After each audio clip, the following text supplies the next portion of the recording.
Yobbo, and me best mate's name is Robbo. Sweet! Cigarette on a dress in flannelette, shearer's singlet. But first, we consume it every day with the reassurance from our health authorities that it is doing us good. The truth is, fluoride is a poison, and adding it to our drinking water is an evolving social experiment started 40 years ago. Now one of the world's top fluoride experts has issued a grim warning about what it could be doing to our health and that of unborn children. Yet as Frank Pengello reports, you'll get a different spin from dentists and health bureaucrats. We consider that as a poison. Why should a poison be in drinking water?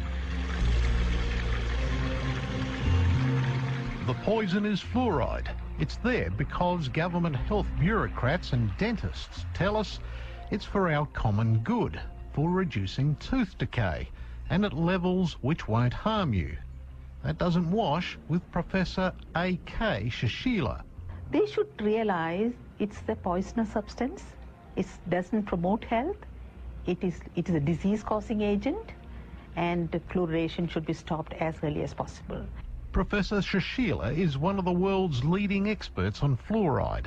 Her own extensive research, along with 70 years of data in India, backs up what she's saying, and it's most disturbing.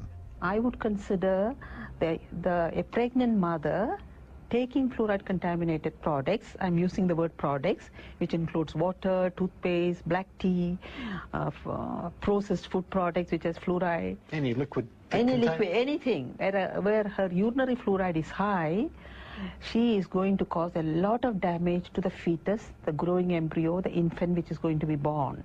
The American Dental Association warns against using fluoridated water to mix baby formula.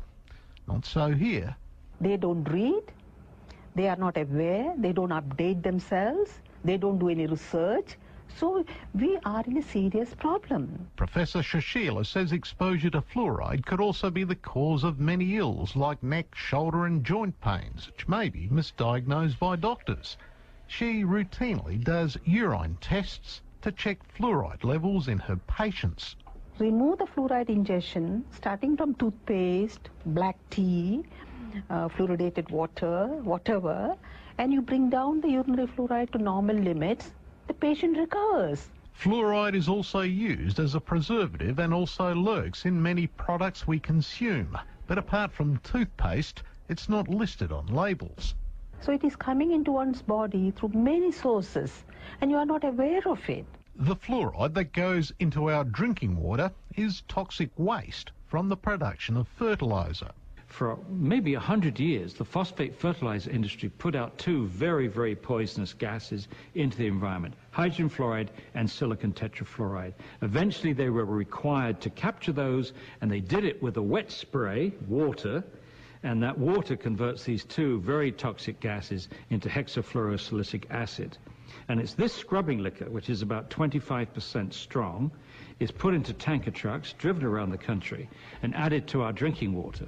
Here's what's in the mix made in Australia. A sickening cocktail of heavy metals like arsenic, barium, beryllium, cadmium, lead, mercury, and on it goes. And in much higher concentrations than is allowed for lead and arsenic. Why should you make people drink a poisoned water? Well, it's forced medication for the masses.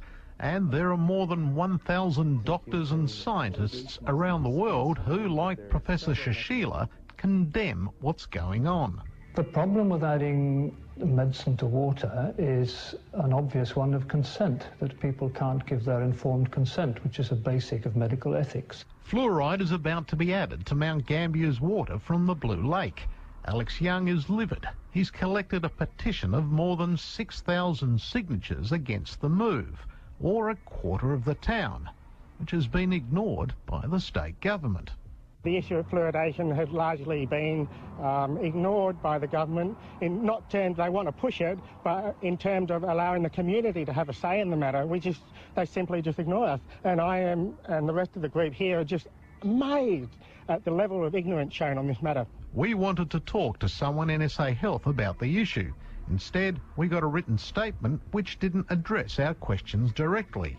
It claims Mount Gambier children have 78% more tooth decay than those in Adelaide who drink fluoridated water, and that it's considered safe and used in other developed countries like the USA, UK and Canada.